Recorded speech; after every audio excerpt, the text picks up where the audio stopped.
So here we can see we get up to like 22 frames per second here. Hey guys, welcome to a new video on this computer vision tutorial. In this video here, we're going to do depth maps with a monocular camera. So in this video here, we're going to use deep learning where we're actually going to import a model in OpenCV. And we're both going to test it with the CPU and also the GPU when we're running this neural network here to actually create depth maps with a monocular camera. So often in computer vision, we use stereo vision to actually where we actually have two cameras where we're then estimating the depth based on those two cameras. But in this video here, we're going to estimate the depth and create depth maps with monocular cameras. But first of all, remember to join the Discord server. I'll link to it down in the description here. You can join the channel, chat with us about computer vision, AI, and so on. You can also become a member of the channel if you want to support the channel with a small monthly fee, and everything will go to create more and better quality content here on the channel. So thank you guys. So first of all here, I have another video where we talked about stereo vision, where we talked about the basic about stereo vision, what stereo vision is, and how we can actually use two cameras to see the same scene from two different angles, and how we can use that information to actually be able to create disparity maps, and then later on how we can convert a disparity map on to a depth map, so we can actually estimate depth to different kind of objects or to all the pixels in our image with our stereo vision camera. But in this video here, we're going to do it with one camera, as we can see down at the bottom here. So we're going to use deep learning. We're going to have a model that is trained on actually those depth maps here from monocular cameras. And then we can then estimate the depth based on one camera by just feeding that image to the neural network. And then we will get the results later on, and then we can display the actual depth map. So in the previous video with stereo vision, if you want to know more about stereo vision and how we can use that to estimate depth, so that is actually more accurate to use stereo vision where we have two cameras instead of only one camera. But if you only have one camera, or you don't really need that much precision or that high accuracy, you can just use this model here with deep learning. You have one camera, pass it through, and you will get a depth map. So we can use stereo vision for example with 3D sensors to get the depth as well. And we can estimate the depth, the distance to the objects by using stereo vision, by first calibrating the cameras to remove distortion and so on. We can also remove distortion in this video here, but we're not going to do that. We're just going to use the model import, get in the image, pass it through the model, get the prediction, and see the result. We can also create an epipolar scheme using epipolar geometry, so we know how we can relate the same point into two different kind of images, and then estimate the depth based on that by building a disparity map and then converting that onto a depth map. But first of all here, I want to give a shout out to one of the guys from the Discord community. He contacted me, showed a video about the monocular neural network here, and he introduced me to the Midas neural network to do depth estimation with a monocular camera. So definitely go check his channel out. He has videos about this model here as well, and how he's using it in Unreal Engine for different kind of stuff, as you can see here with the video Unreal Engine exploring AI depth estimation for monocular camera. So now we're jumping into the GitHub repository here for the Midas model. So here we can just see all the different kind of files here. We can also get the inputs and also the Midas neural networks. So they have different kind of networks. They both have some large networks, have some smaller networks that can run on for example a CPU. In this video here, I'm going to show you that it can both run on a GPU and a CPU, and we're going to compare the results and see how it actually performs. And again, it just depends on your application, how many frames per second that you want, and also the accuracy that you need for your applications. But we're going to go through different kind of models, and they're updating it a couple of times. They have different kind of versions as well that you can use. But here we can just read a bit about it. We can get the different kind of models, export them, and then load it into OpenCV later on. But here we can see towards robust monocular depth estimation. So we're mixing datasets for zero shot cross dataset transfer. So they've trained this neural network here on different types of datasets to actually be able to do this depth estimation here with a monocular camera. We can read a bit about it here, how to set it up, usage, and stuff like that. If you just want to import it from PyTorch and then just run a model here in the console, and we don't want to do anything to our own image or create our own script, we can just have this Python here, and then they have a run Python script here, and we can specify the model that we want to run. But in this video here, we're going to export the model and import it in our own Python script, so we can do whatever we want with the model in our own application or project. So down here at the bottom, we can see all of these different kind of models that they have. They even have a version 3 now here. But we see also the accuracy. So there is a trade-off behind between accuracy and also the computation speed. So we can see the number of frames per second that we can get. But we can actually see they have some small models, they have some big models, and then they also have some hybrid models, as we can see down here at the bottom. We can see like different kind of like information here with, for example, the accuracy. We can also see this the number of frames per second on different kind of like hardware. So for the small models here, we can actually like see that we can run it. We can run it here on an iPhone 11, and that is the benchmark that I have used in this video.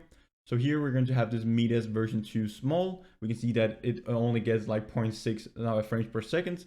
But we also have some Midas version 2.1 here, which is a smaller model, and we can get up to 30 frames per second by running this model here on an iPhone 11. So we can actually like walk around, use the iPhone to actually like capture images, and then do depth estimation with a monocular camera and get up to 30 frames per second, which is just really amazing. We can also see some bigger models down here where we'll just get more accuracy into our model, and we'll get more accurate like depth estimations by using these larger models here. But we also need a like greater hardware or like better hardware to actually like be able to run these larger models and also the hybrid models. But we see here that they're benchmarking with a GPU here, it's a 3090.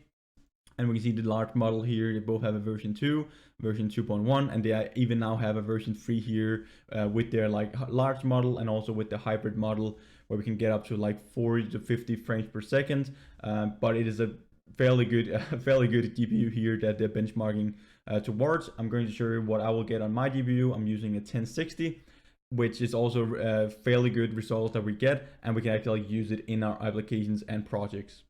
So we're gonna now jump straight into Visual Studio Code here, and we're going to show like what the different kind of lines do we need to actually like be able to load in the neural network here, pass it through the neural network, how we can get the predictions and create our own depth map in our own program here. So over here to the left, we can see that I have this models folder, and then we have an ONNX model here for the large model and also for the small model. This is version 2.1 of the Midas neural network. I'm going to put all these things here in the description and also on my GitHub. So make sure to check that out and go into my GitHub and find these different kind of things. Run like the programs here by yourself, play around with it and see what you can do. But here we're just going to have these models stored in this directory, and then we have our main file.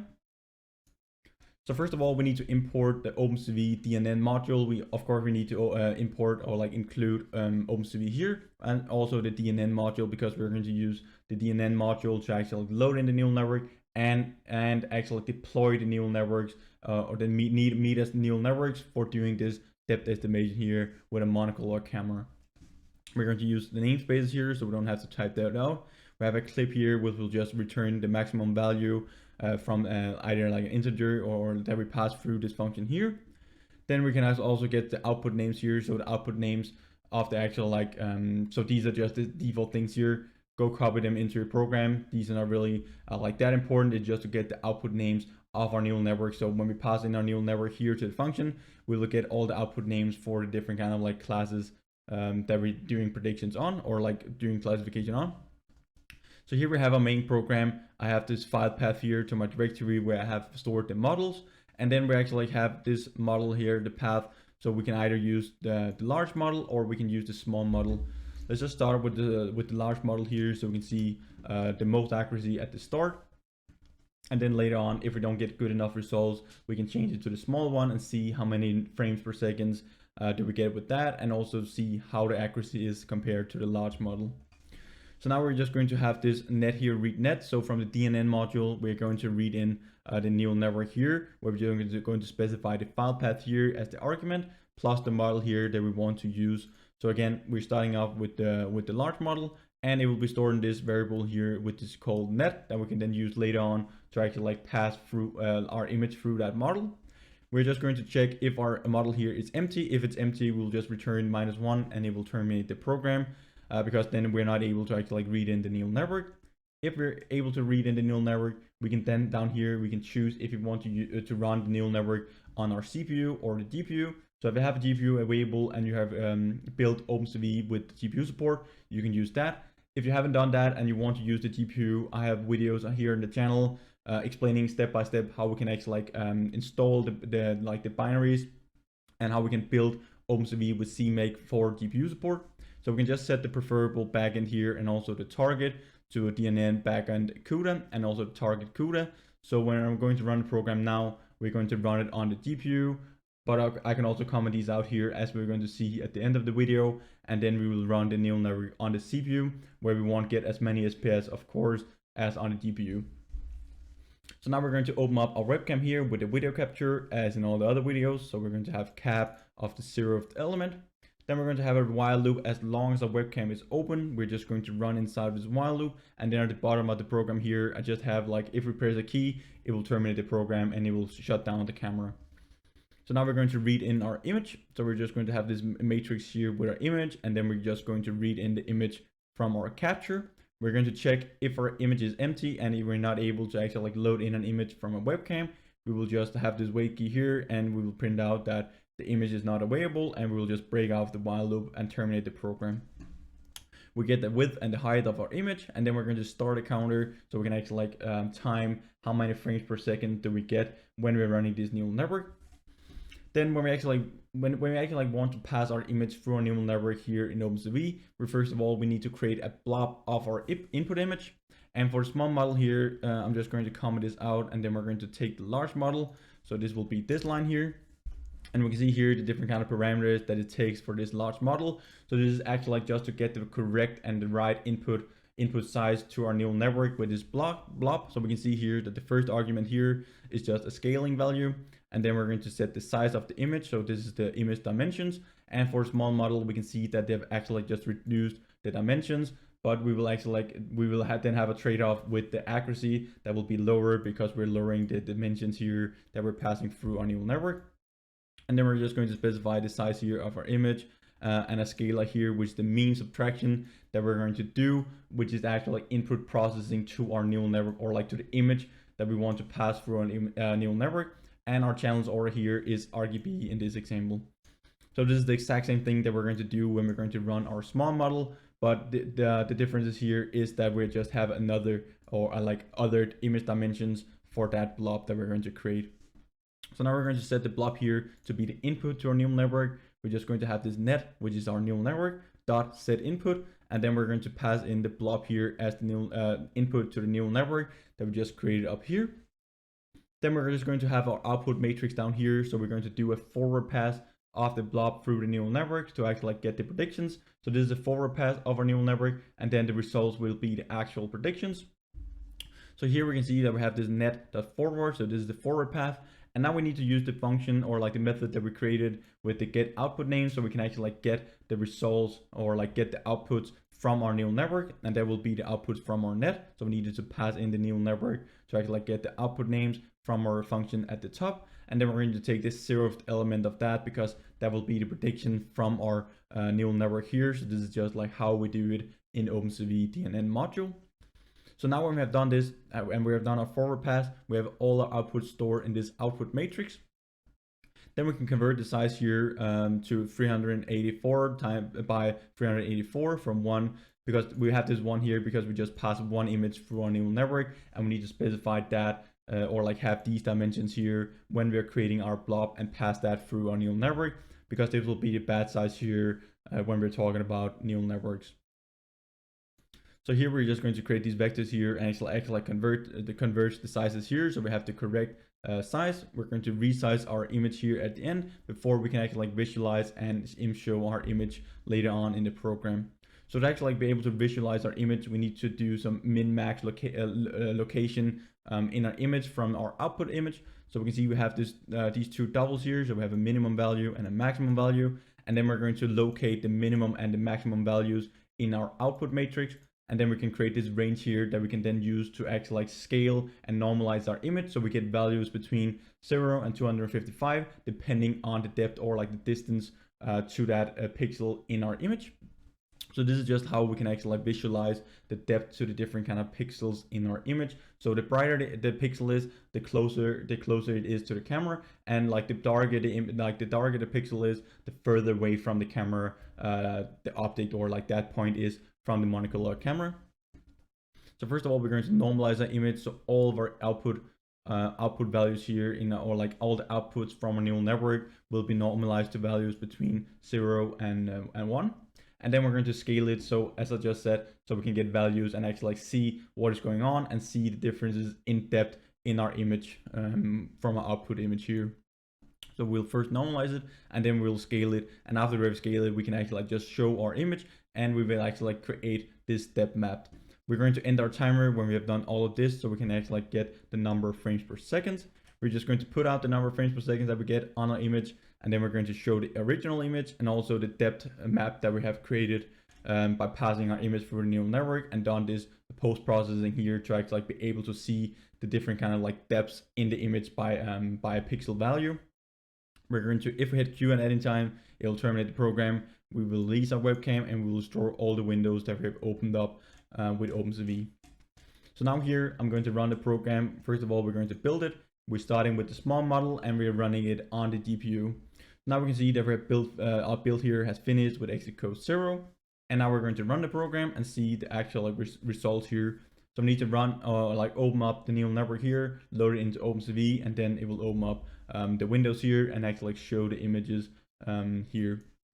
So here we can see we're running the large model. We can see we get around 5 frames per second. So this is not really a lot because this model here, like the large model, is really large, and we know that the benchmark was up against like a 3090 GPU. So it can be used for some different kind of applications. We can see that we actually like get really nice depth here to the left. We can see like all these white pixels here is really bright because these are in the foreground. And we can also see here the background is dark pixels here at the wall behind me. And we can even see the TV. It's a bit like more gray because it is like it is not exactly the background, but just in front of the background, so it's a bit more brighter than the actual background. And then we can see if I move closer to the camera, we just get more and brighter pixels, and the background will be darker. We can move the hands up here, move it back and forth, and we can just see how the brightness changes here depending on the distance from the hands towards the camera. So this is actually like really nice and cool, efficient neural network with only a monocular camera. So usually we need to use 2 cameras to be able to actually like estimate depth, but now we can use deep learning and neural networks to do it with a monocular camera. And even like some applications of the project where we could be fine with only having 5 frames per second running, but if we have a real-time application, it probably won't be good enough. Like for example, like autonomous vehicles, or if we want to have a car driving around, 5 frames per second is not enough. But for a lot of different kind of applications that is not real time, like 5 frames per second is really good. We only need 1 camera, and we actually get really nice accuracy, as you can see on the image here to the left. So now we're going to test some of the other things out here. So let's just start with the small model. So we're just going to comment this one out here, and then we're going to comment in the small model, and then we also need to change the blob of our image.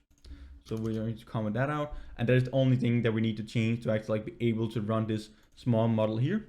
So we're going to build it again, then we're going to run the program, we're going to see the results, and then we can try to run it on the CPU and see how many frames per second do we actually like get on the CPU with this small model here as well, because most of the applications and most of you guys is probably using the CPU, and if you haven't built OpenCV with GPU, you will probably just use the CPU to run this neural network here.